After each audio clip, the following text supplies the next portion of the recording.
Madam ಈಗ notice ಎಲ್ಲ ಕೊಡ್ತಾ ಇದೆ, ಬರೀ ವ್ಯಾಪಾರಿಗಳಿಗೆ ಮಾತ್ರ ಅಲ್ಲ, ಈ ಲೇವಾದೇವಿ ಮಾಡೋದು ಅಥವಾ ಸಾಲ ತಗೊಂಡಿರ್ತೀವಿ ಅವ್ರದ್ದು ಟ್ರಾನ್ಸಾಕ್ಷನ್ ಜಾಸ್ತಿ ಆಗಿದ್ರೆ ಅವ್ರಿಗೂ ನೋಟಿಸ್ ಬರ್ತಾ ಇದೆ. ಖಂಡಿತ ಇದು ಸರ್ಕಾರ ಇದನ್ನ ಮಾಡ್ತಾ ಇರೋದು ತಪ್ಪಾಗ್ತಾ ಇದೆ. ನಾವು ಏನಂದ್ರೆ ಕೈಯಲ್ಲಿ ದುಡ್ಡು ಇಟ್ಕೊಳ್ಬಾರ್ದು, ಕಳ್ತನ ಆಗ್ಬಿಡುತ್ತೆ ಅನ್ನೋ ಒಂದು ಲೆವೆಲ್ಗೆ ನಮ್ಮನ್ನ ಟ್ರಾನ್ಸಾಕ್ಷನ್ ಮಾಡಿ UPI ಮುಖಾಂತರ ಮತ್ತೆ ಸ್ಕ್ಯಾನರ್ ಮುಖಾಂತರ ಅಂತ ಹೇಳ್ತಿದ್ದಾರೆ.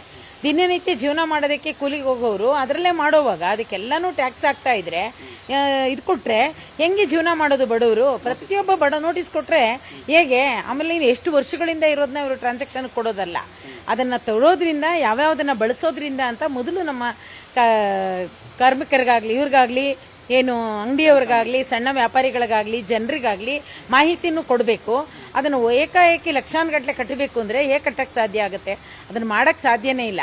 ಈಗ ಸ್ವಸಹಾಯ ಗುಂಪು ಅವಳು ಅಧ್ಯಕ್ಷೆ ಇರ್ತಾಳೆ, ಅವಳು ಸಾಲನ ಎಲ್ಲರಿಂದ ಕಟ್ಟಿಸ್ಕೊಂಡು ಮತ್ತೆ ಕಟ್ತಾಳೆ ಮೊಬೈಲ್ ಮುಖಾಂತರ.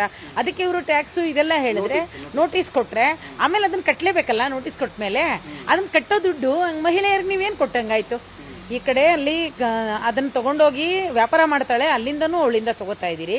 ಅವಳು ಸಾಲ ಕಟ್ಟಿ ವಾಪಸ್ ಕೊಟ್ಟರು ಅದ್ರಲ್ಲಿ ಟ್ಯಾಕ್ಸ್ ಕೇಳ್ತೀರಿ, ನೋಟಿಸ್ ಕೊಡ್ತಾ ಇದ್ದೀರಿ ಅಂದ್ರೆ ಇದನ್ನ ಖಂಡಿಸ್ತೀವಿ. ನಾವು ಇದನ್ನ ಖಂಡಿಸ್ತೀವಿ.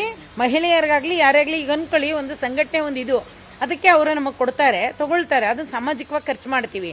ಪ್ರತಿಯೊಂದು ಇಲ್ಲಿ ದುಡ್ಡು ಬಂದಿದ್ದಕ್ಕೂ ನೀವು ನೋಟಿಸ್ ಕೊಡ್ತಾ ಇದ್ದೀರಿ, ಅದನ್ನ ಖರ್ಚು ಮಾಡೋದಕ್ಕೂ ಅಲ್ಲಿ ನಾವು ಟ್ಯಾಕ್ಸ್ ಕಟ್ತಾ ಇದ್ದೀವಿ. ಬ್ಯಾಂಕಲ್ಲಿ ಇಟ್ಟರು ತೆಗೆದ್ರೂ ಮೊಬೈಲಿಂದ ದುಡ್ಡು ತಗೊಳ್ತಾ ಇದ್ದೀರಿ. ಈ ರೀತಿ ಜನರನ್ನ ಶೋಷಣೆ ಮಾಡಿ ಲೂಟಿ ಹೊಡಿತಕ್ಕಂಥ ಕೆಲಸನ ಖಂಡಿತ ಬಿಡಬೇಕು ಸರ್ಕಾರಗಳು. ಇದು ಖಂಡಿಸ್ತಾ ಇದ್ದೀವಿ ಈ ವ್ಯವಸ್ಥೆಯನ್ನ. ಇದು ಯಾವ ರೀತಿ ಅನ್ನೋದನ್ನ ಜನರಿಗೆ ಇನ್ನಷ್ಟು ತಿಳುವಳಿಕೆಯನ್ನು ಕೊಟ್ಟು ಎಲ್ಲಿ ಯಾವುದಾಗಬೇಕು ಹೇಗಾಗಬೇಕು ಅನ್ನೋದನ್ನ ತರಬೇಕು.